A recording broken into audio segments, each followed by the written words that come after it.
With lava effusion remaining high, most of it has been feeding the lava flows on the southern part of the flow field, in particular the ones named 3 and 9 on official maps. The flow fronts yesterday were still in the Charcón area and had not reached the coast, but threatened to cut off the only remaining access road to El Remo and Puerto de Naos. According to a local news article, authorities are considering building an emergency new access road to allow trucks to access the threatened coastal areas in order to assist evacuation efforts. In the meanwhile, further upslope on the southern margin, another flow front has detached near Cogote Mountain and forms another tongue that destroys new land areas so far only covered by thick, up to 1 to 2 meters. The activity has been lower on most fronts today.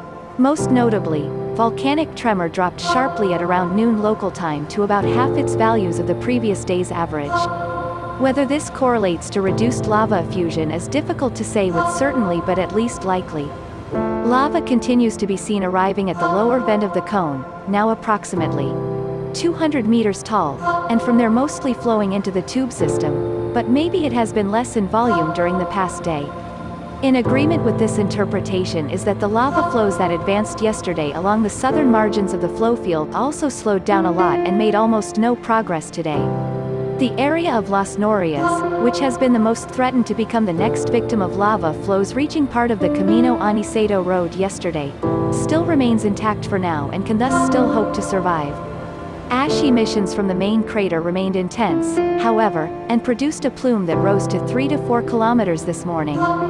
Different wind regimes brought much-needed relief to the Ariadne Valley, allowing sunshine to reach the ash-plagued area. But when one side of the island is free from the ash, the other usually suffers. The westerly winds pushed the ash cloud to the east and northeast, with the result that the airport located on the eastern coast had to close today. Earthquakes have decreased as well to about half in numbers compared to most previous days.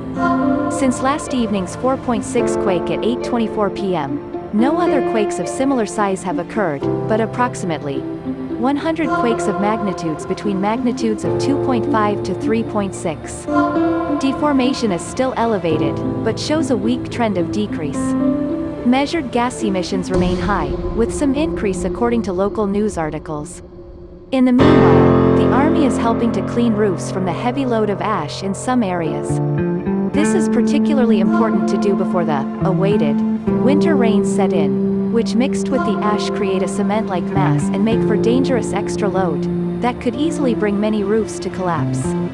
The latest lava flow map shows the recent progress of the lava flows mainly at the southern margin of the flow field, in particular the flow called number 11. The devastating effects of ashfall in areas near the eruption site on La Palma can be seen in a series of photos taken by press photographer Emilio Morenati, a spectacular drone video of the eruption taken by staff from the National Geographic Institute, IGN, Instituto Geológico y Minero de España, was published today.